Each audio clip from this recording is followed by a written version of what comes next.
Amen. Amen. Tu pamboli nzambe pona tango otolexelo mo yo nanga binemi. Nzambe na soza malamu. Azo batela yo nangai na mawana ede nzambe azo batela biso. Soza viva mokona lelo eri na mawana nzambe na ngolu na ye. Hallelujah. Tokoyokola maloba na nzambe.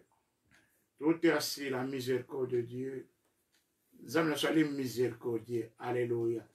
Na mukana na pisome. Tukena mukanda ya pisome. Gloire à Jésus. Tukena mukanda ya pisome.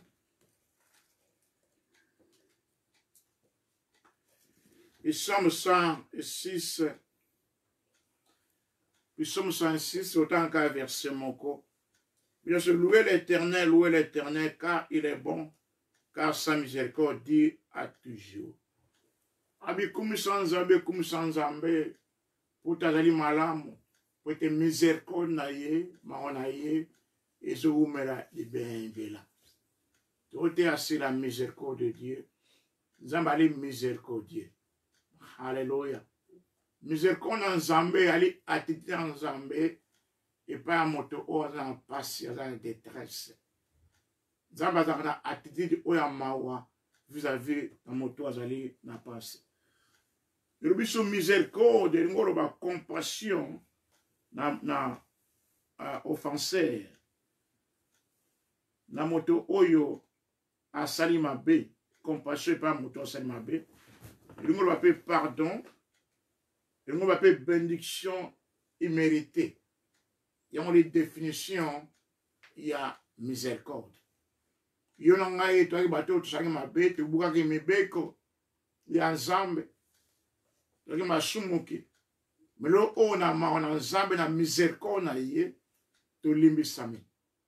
Tu limbi sami, ma casse na bisoté, na bolambo na bisoté, par rapport à ma bête, auto salaki. Il y a seulement la miséricorde dans Zambé. Pour te Zambé, azali Zambé na miséricorde.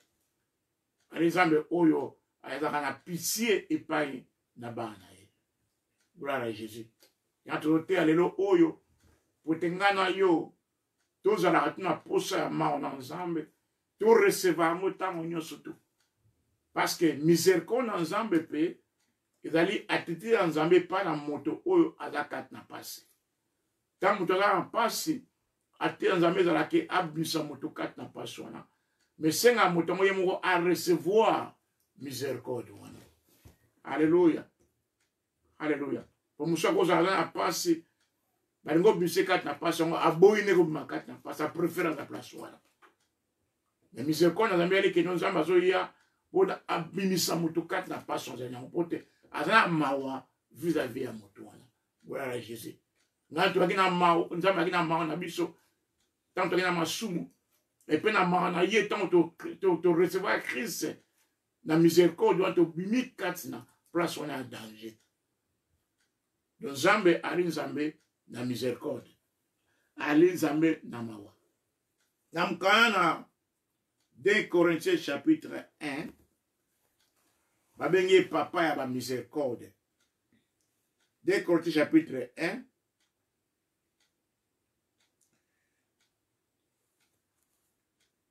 2 Corinthiens chapitre 1, autant à verset 3, béni soit Dieu, le Père de notre Seigneur Jésus-Christ. Le Père de notre Seigneur Jésus-Christ, le Père de miséricorde et le Dieu de toute consolation. Apambora Nzambe na biso, Papa ya Yesu Christ, Papa ya miséricorde, Nzambe ya consolation nyonso. Nous avons ali papa ya miséricorde belé. Yazali papa na yango. Donc ba chose en posa miséricorde, funa kende pa na Nzambe. Funa senga Nzambe. Funa recevoir, obtenir pa na Nzambe miséricorde wana. Yimtali papa ya miséricorde. Gloire à Jésus. Alléluia. Namkanda Luc chapitre 1. Luc chapitre 1. Verset 50. dans Luc chapitre 1, verset 50.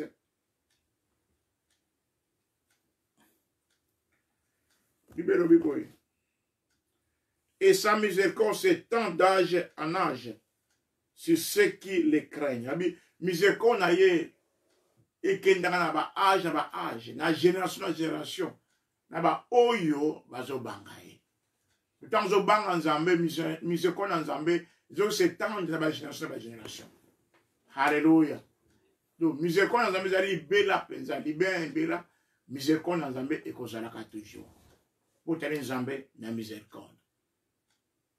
Mais o ngana tole le oyo eza sema na miséricorde na nzambe. Eza na makasi na yo, eza na makasi na ngate. Bien sûr na part auto jouaka, mais nyonso banda na miséricorde na nzambe. Eza na miséricorde na nzambe. Et le auto changer destination ya okena lola na miséricorde na nzambe. Tozo mériter lola te. Eza sema na miséricorde na nzambe. Yo nanga tozo mériter li felo na mabe auto sala mokili oyo. Mais la miséricorde en Zambé, de censé changer le haut. Ou en tout cas, Yesu Christ comme c'est un sauveur, tout qu'est dans l'eau là. Et ça dit qu'il y a la miséricorde en Zambé. La miséricorde, c'est quand on a puni, à ma bé auto, c'est une offense auto salaki. Mais la miséricorde en Zambé, dans ma bien opini, binoté dans ma bé wana. Pour te Yesu Christ, il y a là qui puni, les causes pour un signe. Et ça, c'est la miséricorde en Zambé. Yozo la nanga lelo oyo. Les gens qui Yesu Christ te miséricorde en Zambé au recevoir ango ya kopesa mono pa na Yesu Christ. Ozola nanga lelo oyo oza situation ozo comprendre te ni ko sala mais miséricorde en Zambé e ko bimiso katne sika nzamba ko bimiso katne sika na miséricorde na ye na mawa na ye potali Zambé na miséricorde. Gloire à Jésus. Laisse-moi encourager ndeko moko. Laisse-moi quoi annoncer de komoko. Mais miséricorde dans Zambé, ça dit pour na yo nangai. Zamba so yo kayo miséricorde, aso yo ka mawa. Aso que tant de miséricorde wana et pas na yo nangai. Et sing to recevoir ango. Et sing to recevoir ango. Dans combo na Jésus Christ. Gloire à Jésus. Tout temps en Éphésiens. Éphésiens chapitre 2. Verset 4, Éphésiens 2, 4.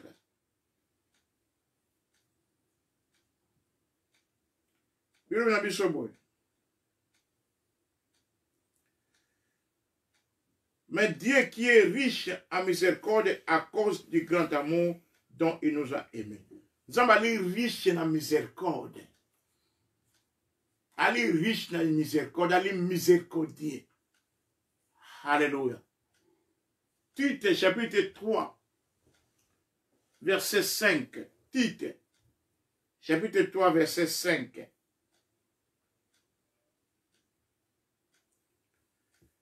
Tite 3, 5.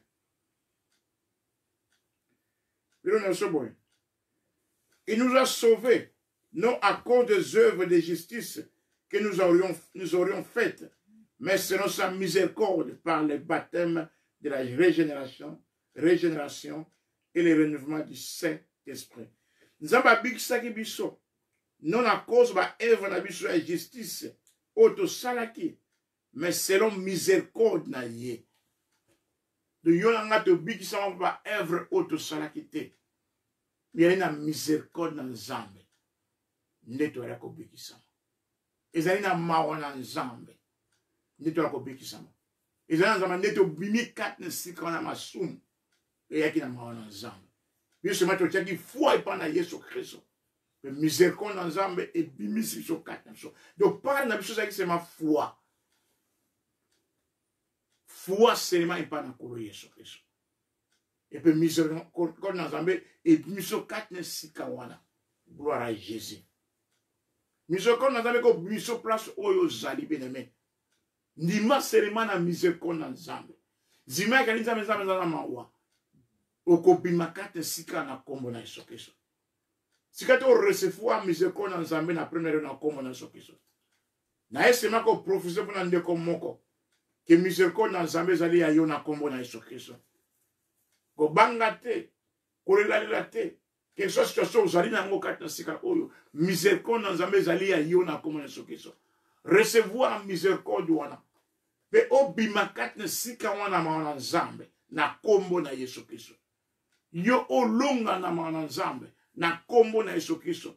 Yo obika na maana Nzambe na kombo na Yesu Kristo.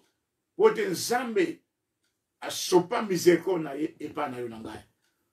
O obtenir ango, o recevoir ango na kombo na Yesu Kristo. Que soit situation zali na yango, pesa kokanga ozali kokangama, yo recevoir miséricorde na Nzambe. Recevoir miséricorde na Nzambe.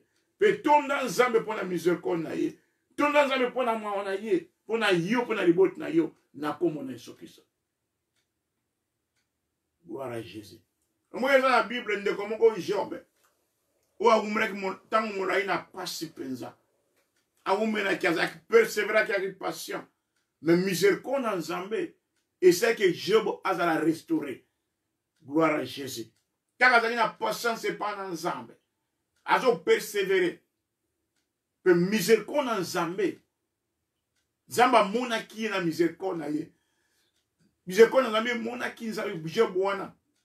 Pe Job a ki restaurer na kombo na Yesu Kristo. Total mukana Jacques. Jacques chapitre 5. Jacques chapitre 5, verset 11.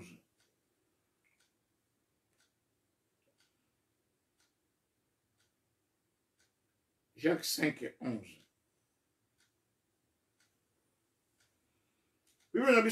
Jacques chapitre 5, verset 11. Gloire à Jésus. Gloire à Jésus. Alléluia. Gloire à Jésus. Ça m'attend, ok?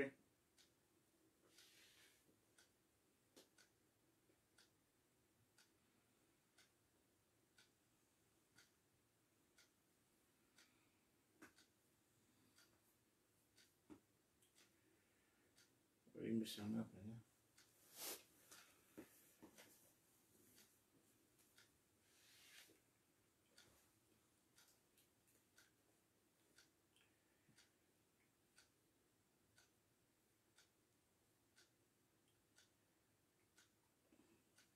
Jacques chapitre 5, verset 11, le bien au boy. Vous voulez ça bien aimé, nous avons le caillou.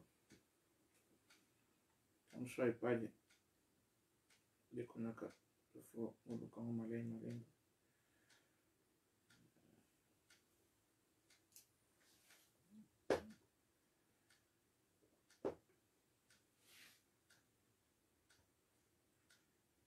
Jacques chapitre 11, Jacques chapitre 5, verset 11.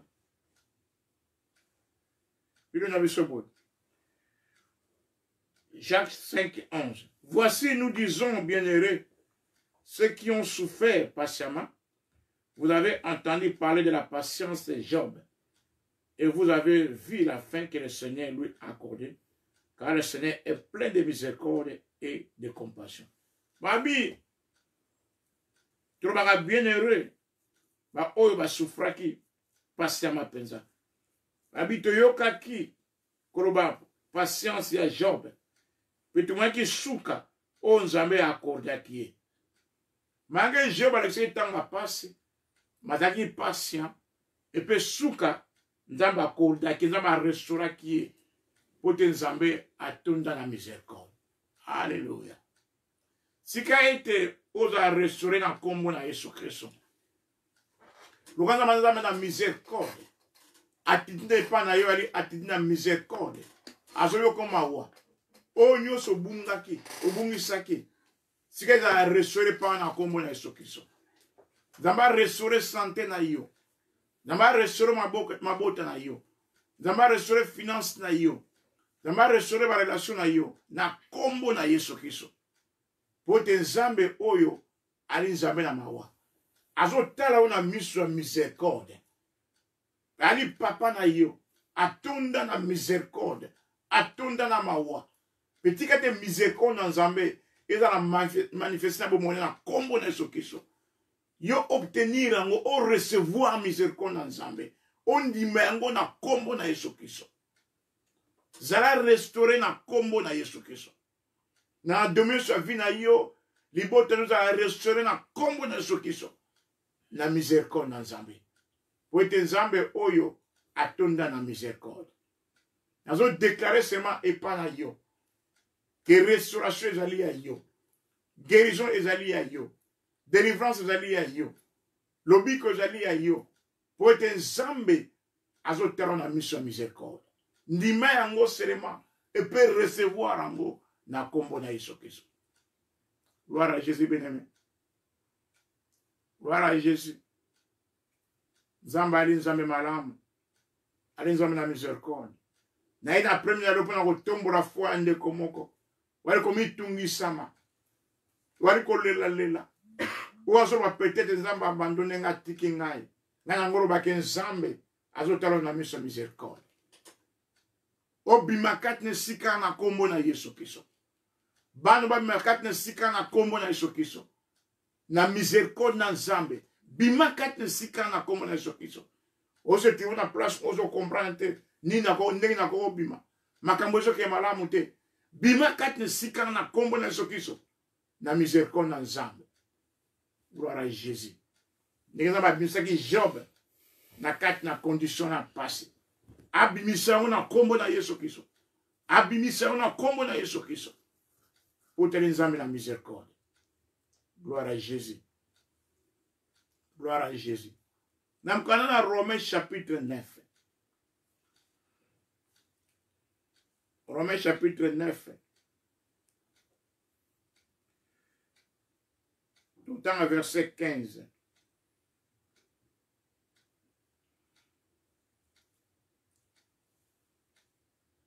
Romains 9 et 15.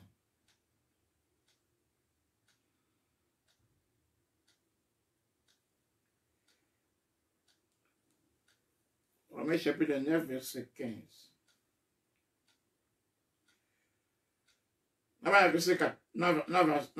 Verset 13.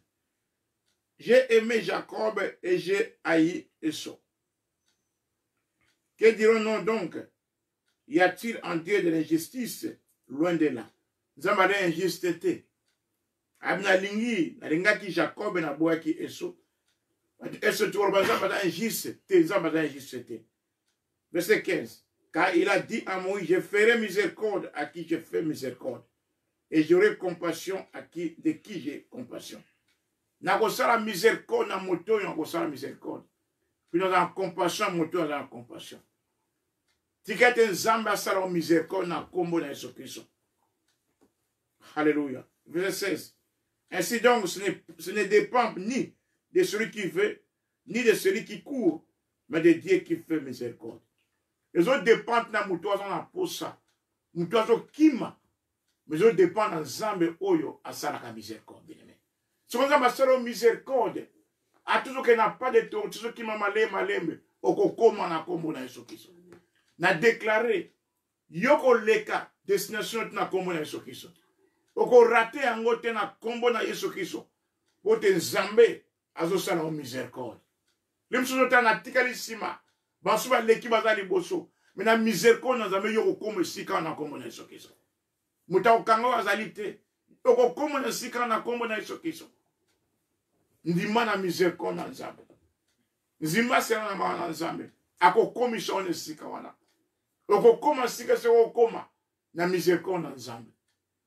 Eza pona nego zo sarate, eza pona okima na yote, mais zali na miséricorde na Nzambe. Miséricorde na Nzambe ko sunga yo okoma na sika wana. Okoma na destin na yo bien-aimé, na kombo na Yesu Kristo. Yo kokoma na kombo na Yesu Kristo. Okokoma na kombo na Yesu Kristo. Na miséricorde na Nzambe. Alléluia. Alléluia. Verset 16. Ainsi donc, ce ne dépend ni de celui qui veut, ni de celui qui court, mais de Dieu qui fait miséricorde. Ils ont dépend ensemble. Bien sûr, on n'a pas à jouer, on n'a pas à jouer. Mais mon téléphone, il faut tout à l'heure, ensemble. Il y a une miséricorde. Dans le plan, j'ai ensemble les bossos, parce que nous avons la miséricorde. Yita osala bakamone kokisama. Mais suna longoli nzambe eza malamu te. Fina tia nzambe na première position. Parce que na miséricorde na maona ye nde makamone ekokisama. Na miséricorde na maona na ko réussir na oza mabengela na sala na mokili ona komona Yesu Kristo. Parce que croire que message oyo ils ont encouragé ndoko moko. Naki sema pona ko encourager o beneme. Nako zo otango mingi te, naki sema pona ko encourager yo. Ondima na miséricorde na nzambe. Na tango oyo mokili ezo lekisa ndima na maona nzambe ke yo kozala protéger. Ke riboto kozala protéger na kombo na Yesu Kristo. Ondima na maona nzambe wana. Ndima ke nzambe azo yoka o mawa. Azo ka riboto no mawa na kombo na Yesu Kristo. Gloire à Jésus. Gloire à Jésus. Nzambe ali nzambe malamu. Yozo mona ko kanga na situation moko boy. Ozo bandia ko bimate. Ndima na maona nzambe. Ke nzambe abimiso katne sika wana. Gloire à Jésus. Abimiso yo katne sika wana. Na kombo na Yesu Kristo. Hallelujah. Mon apôtre Paul alobi naki mo bomi. Naki mo toko sala mabe. Mais na receva ki miséricorde na nzambe. Pour dans ça qu'on a ignorance. Dans ça qu'on a incrédulité, dans ça qu'on y est battu. Yo peut-être ngana yo peut-être ça qu'on a na passé. Mais tu le oses tambo la carte na condamnation. Faut to yeba ke nzambe ayo kabiso mawa. Nzambe sa limbisa yo. Hallelujah. Mana nzambe zali disponible pour nsangana. Yo ndima yango kozala ko limbisa ma na maona nzambe. Ne fort na otna makasi na ote, mais seulement na maona nzambe. Parce que wanto ya ko limbisa ma to tambo la carte na sainteté. To tambo la carte na sanctification. Na kombo na Yesu Kristo. To tala mpora lobaki awa. Pona bo mona yemoko. Na mkana 2 Timothée, 1 Timothée chapitre 1. 1 Timothée chapitre 1, verset 12 à 13. 1 Timothée chapitre 1, verset 12 à 13.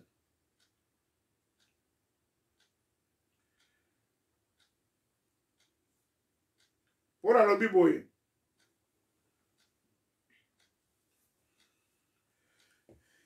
1 Timothée chapitre 1, verset 12 à 13. Gloire à Jésus.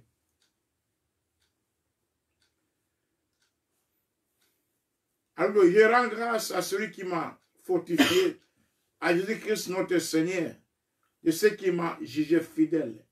N'a pas dit grâce, n'a rendu grâce dans mon haut monto, oh, à l'aide du sang fortifié, et pas Jésus-Christ notre Seigneur, il est oyo, à Jésus fidèle. Dans verset 13, en m'établissant dans le ministère, moi qui étais auparavant un blasphémateur, un persécuteur, un homme violent, mais j'ai obtenu miséricorde. Nga on a qui moutoua, au blasphémé, persécuteur, n'a qui violent, mais n'a recevoir miséricorde parce que j'agissais par ignorance dans l'incrédulité. Pendant que on a ignorance, on a quatre na incrédulité, dans un quatre na kozanga, koyeba, kozanga kondima. Tango na yeba ki Yesu Kristo na nima Yesu Kristo te. Comment on peut pour la joie qui miséricorde on a.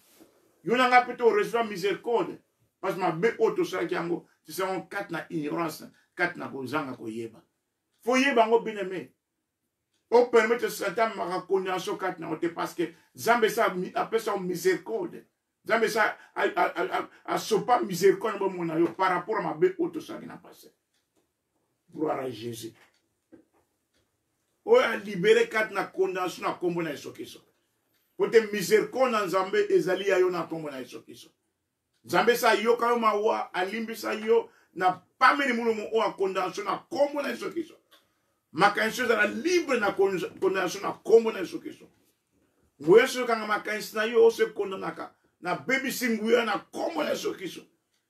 Siko za libre quatre na makansi na yo. Pote Nzambe asopa miséricorde na bomo na yo. Asopa miséricorde na bomo na ngai. Na kombo na Yesu Kristo. Azali Nzambe na miséricorde. Na déclaré pa na yo. Pena libota umba. Miséricorde na Nzambe zali ya bien na kombo na Yesu Kristo. Recevoir miséricorde na Nzambe. Na kombo na Yesu Kristo. Nzambe asopa miséricorde ne kat na ndako na yo. Kat na libota na yo. Kat na ba na yo. Na kombo na Yesu Kristo. libota tout sama na miséricorde na nzambe apôtre Paul abondelaki yango na mokanda na abondelaki ndenge wana mpona ndeko moko na mokanda na 2 Timothée chapitre 1 2 Timothée chapitre 1 verset 16.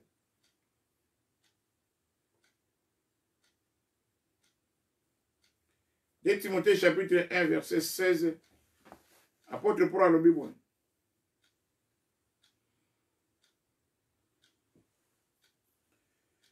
Que le Seigneur répande sa miséricorde sur la maison d'Onésiphore, car il m'a souvent consolé et n'a pas eu honte de mes chaînes. Alléluia.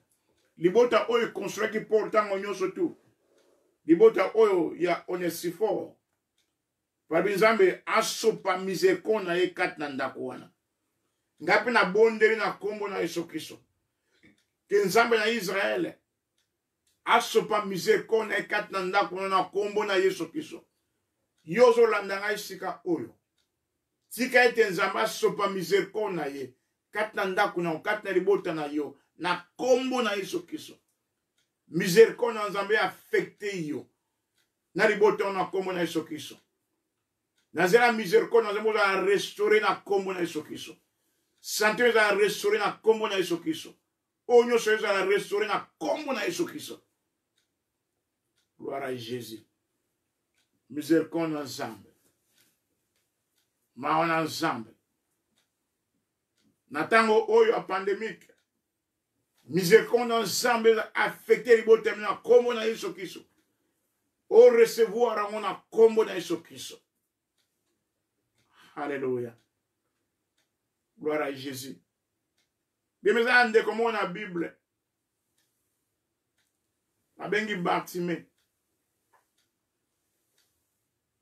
Bartimée, où est-ce aveugle, bien aimé. Nous connaissons Marc chapitre 10, verset 46 à 52. Marc 10, 46 à 52.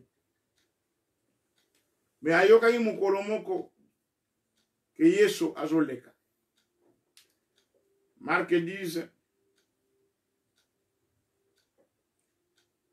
verset 46 à 52.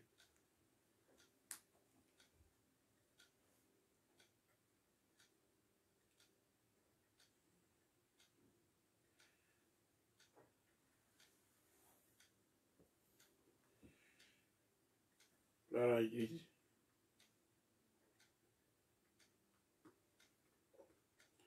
Fatima yokaki Koresha zoleka olimbisa ngavu abani ko ganga abi mwana David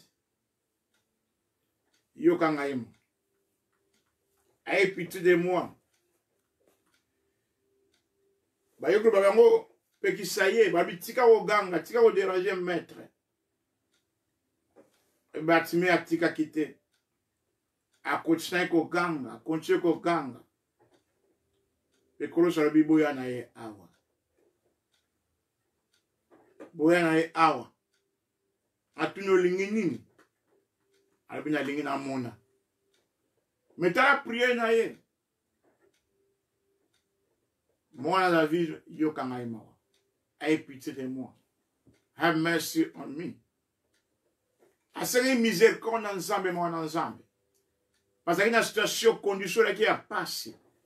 Alingaka bimakat na condition wana. Aibe ke akobimakaka na mwana nzambe. Amna akobimaka na mwana bien mawa. Yokangai mawa. Yokangai mawa. Marqué watu apekisa ki atika oganga.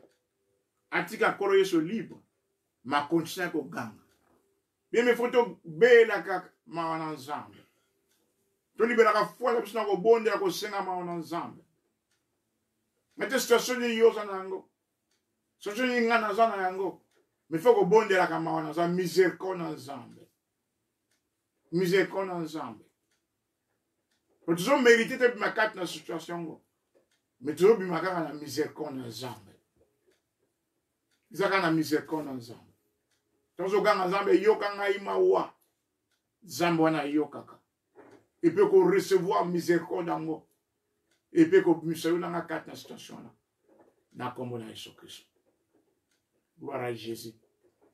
Bartimée mission yaki restauré utaganga ke pa na kolo Yesu yoka ngai mawa andimaki ke so kolo Yesu atelemi abengi akozala restauré ke nzambe a restauré na poko ya elo na premier ozolanda ngai ozala restauré na mawa na nzambe na kombo na Yesu Kristo. Zala restauré na santé na yo zala restauré na nzoto na yo na mawa na nzambe na kombo na Yesu Kristo.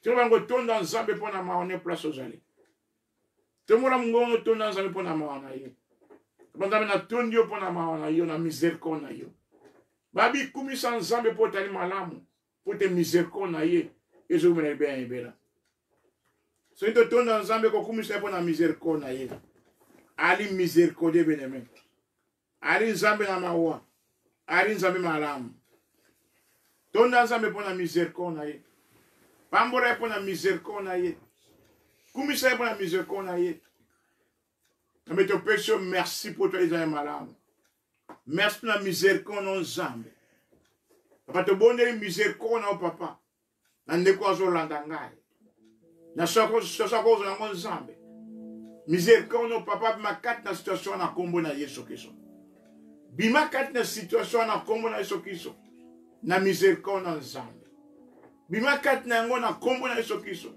na miséricorde na nzambe yo kanga ipetina lisu moko likamo umene nango soko ko bimate sika ete na miséricorde na nzambe obima na kombo na Yesu Kristo po eza mazo yo kama waligito kana kati na sika wana zala sema na posa na yango zala sema na foi epa na nzambe bima na kombo na Yesu Kristo bima na kombo na Yesu Kristo bima kati na situation na kombo na Yesu Kristo bima kati na condition na kombo na Yesu Kristo na mawana nzambe papa to pamboli opesi gloire epa na yo ozali nzambe malamu ozali nzambe na nkembo gloire ezongi epa na okembo ezongi epa na yo nzambe na mawa otonda bolingo nzambe otonda mawa mpe mawa wana ezobubela na génération ya génération oyokaka biso mawa ntango nyonso tu merci na koyoka ndeko azolanda ngai mawa na kombo na Yesu Kristo yo ozolanda ngai peut-être oyebi Yesu tina bomoi na yo